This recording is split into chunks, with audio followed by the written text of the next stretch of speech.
Good morning, Plano Elementary School. Let's stand up for our pledge and pause. Salute the flag. Pledge. I pledge allegiance to the flag of the United States of America and to the republic for which it stands, one nation, under God, indivisible, with liberty and justice for all. P. Positive attitude in all you do.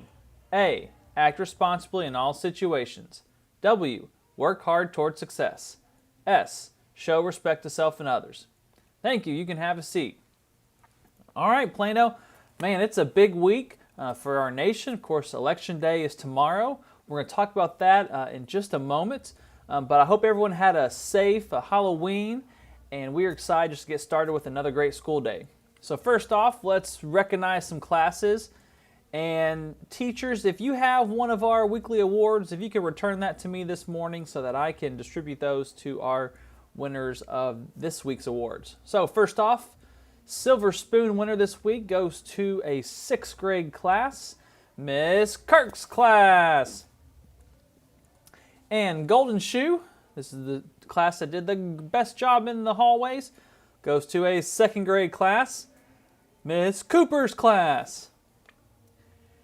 And Attendance Panther, this week this class had 100% attendance, and this class is rocking it out with attendance. They've won this, I believe, 3 times already, and it goes to Miss Rather's class. Great job, Miss Rather's class, with your attendance. And this week, this Spirit Stick goes to not an in-person class, but a virtual class.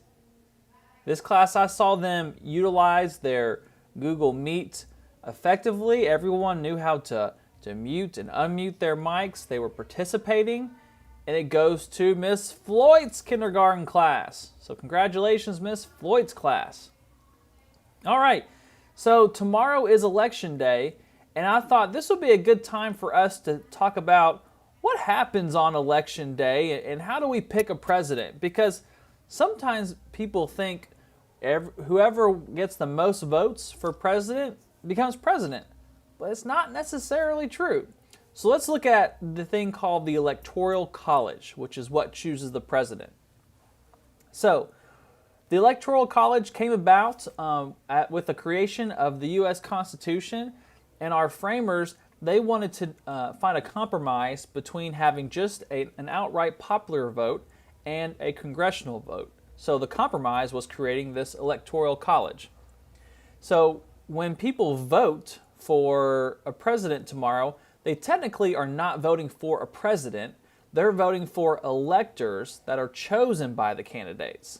So if someone votes for Trump, they're really voting for those electors that Trump has chosen. Or if they vote for Biden, they're choosing for the electors Biden chose. In total, there are 538 electors that consist of representatives of each state and the District of Columbia. And you can see on that map there that here in Kentucky we have 8 electors. So we are voting to see where those 8 electors or which 8 electors get to participate. And each state gets to determine how their electors are selected. 48 states choose a winner-takes-all approach. So that means that whoever gets the most votes in that state, they get all the electoral votes. So even if one candidate wins by just 1 vote in the state, they get all of the electors in most states. There are 2 states that have a slightly different rule. And then after the election, the electors meet after the general election to place the official vote for president and vice president. And the number of votes that they're trying to get, you might hear this number tomorrow, is 270 electoral votes. So if a candidate reaches that number, then they will be declared the winner. But if no one earns 270 votes, and sometimes if there's a third party that might be gaining some momentum, that could be a possibility. But if one candidate does not earn 270 votes, then the U.S. House of Representatives will vote on the winner, and that is just a simple majority vote. So there are a couple quirks with this system that are interesting. And there's a thing called faithless electors, and those are people who participate in the Electoral College that vote for someone their state did not vote for.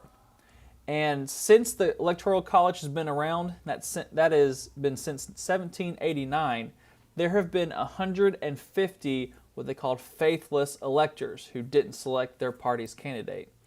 However, there have never been enough in one election to alter the outcome of it.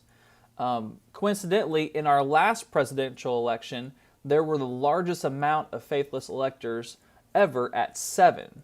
So there were 7 electors who did not choose the candidate that their state voted for. And there were some that chose Trump that they didn't vote for, and there were some that chose that Hillary Clinton that they didn't vote for. So that's one little quirk with our electoral system. Another one is that it is possible to win the Electoral College but not get more votes than your opponent.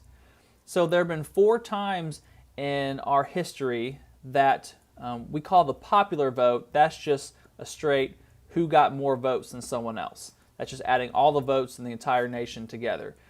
And in 4 times has the person who lost the popular vote actually won the Electoral College.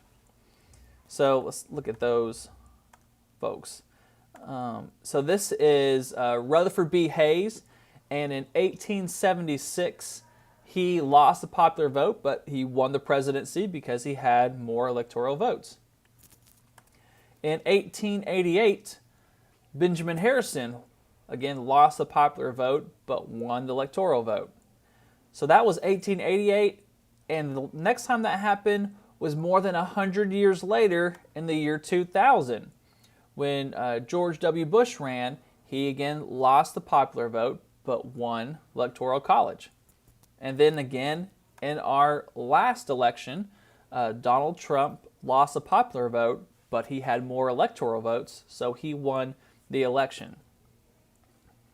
So tomorrow, as perhaps you and your family are keeping up with the results, you'll have a little bit more knowledge of really what, or the process of how our nation chooses a president. And it's a little more complicated than it looks on the surface. So I hope you'll take that information and enjoy watching the results. And one thing that is unique for our nation, especially when our founding fathers created the Constitution, is that we have a peaceful transfer of power. And that was a very unique thing to America when our Constitution was created. So that's something that we all can be proud of. All right, well, that's it for our morning meeting. I hope everyone has a great week. Remember, tomorrow is a day off, so you will not receive new assignments, and we will not be having in-person school tomorrow. All right, have a great week. We'll see you later.